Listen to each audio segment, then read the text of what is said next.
Hey everybody, welcome back to microbeerreviews.com. Tonight we're going to review one of the more popular beers internationally that I thought we had reviewed, but I was told otherwise. So we're going to go ahead and do a Delirium Tremenes.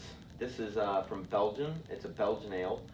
This is their 16-ounce can, as you can see.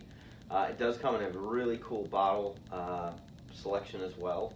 It's kind of like almost like a cream-colored bottle. Very unique, unlike anything else. It's not brown, it's not green. This particular beer is one of those that I think has been around for a long time. It's considered a strong pale ale. ABVs are 8.5%. It is available year-round. The other kind of cool thing about this is this beer, I think, has been marketed across the world really well. As you can see, it has this pink elephant on the can. On the bottle, I believe it's a crocodile and something else on there, and it's just got a lot of kind of uniqueness to it. Again, it's based out of Belgium, so it has a strong presence across both of the wonderful oceans that we have. It's supposed to have a touch of alcohol, boozy slash flavor and aroma with some spiciness to it. It talks a little bit about how it's got a pretty decent aftertaste as well. I've had this many times.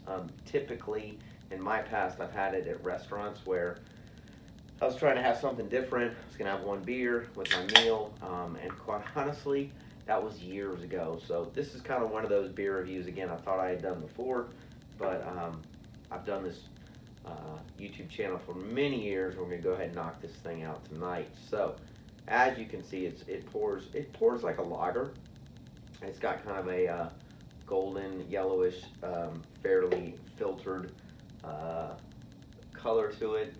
Again, I know the lighting's not great, but it's got a thin, frothy, white, foamy head on it. And it smells like a Belgian ale. This is what I remember about this beer was, I'm not a huge Belgian ale fan, but occasionally I'll have a Blue Moon or I'll have something like this, and I'll go, you know what? They're good at appropriate times. It definitely has that breadiness to it. It's got that, so the term I've always used for Belgian ales is it's got that wet paper towel smell to it. It smells definitely with some nice hops in the background. Lots of backgrounds with some light malts. But again, it's an overpowering, and it should be a Belgian ale with that very much what I call breadiness to it. So as we always say, cheers. Let's get into the glass.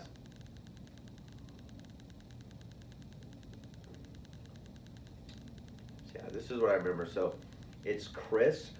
It's got a killer finish to it. There's zero fruitiness to it. There shouldn't be. And that's kind of one of those things that I kind of always anticipate and expect. There's a little bit of clove in there that kind of circulates throughout your palate, which is as it should be with a traditional Belgian ale. There's a little bit of that, there's a slight bit of pininess to it that kind of circulates throughout your palate, but it's a very consistent beer from the front to the back of the palate. It has a very it's a very smooth, nice finish to it, and the consistency is exactly what it should be. It's a light slash medium consistency to it, 8.5%. Quite honestly, I don't smell or taste any booziness at all. It's very well brewed. It's a consistent beer. It's been around for years. Will continue to be around because for the Belgian ale lover, I think this is at the top of the list. It's not cheap compared to something like a Blue Moon, but this is a beer that I think, for the class of beer that it is, it's a phenomenal representation of what it should taste like. So we rate our beers between 1 and 5. It should not be any surprise to any of you all that have watched some other beer reviews. I tend to lean towards IPAs. However, for a true Belgian ale, for what this is supposed to be, we rate our beers between 1 and 5. This is a 5 in my opinion. It is exactly what a Belgian ale should be. It's got a incredible balance. It's got a little bit of that clove in the background. It's got a little bit of that breadiness to it. It's easy to drink. It's consistent no matter what time of year you buy it.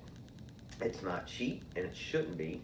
because of what they produce. So again, rare for me, but it's an awesome representation of what it should be. I'm gonna spoil some of my Blue Moon beer drinking friends with some of these and see if I can push them over the limit to enjoy the better craft beer selection. So if you've tried it, please leave comments on our YouTube channel. I'd love to hear some comments about how it compares with some other Belgian ales that I don't have a lot of experience with, that you all and the viewing community like to have, and how it ranks with this one. If you haven't already, please subscribe to our YouTube channel. We upload all the time. We appreciate you watching, and as always, we'll see you again real soon. Cheers.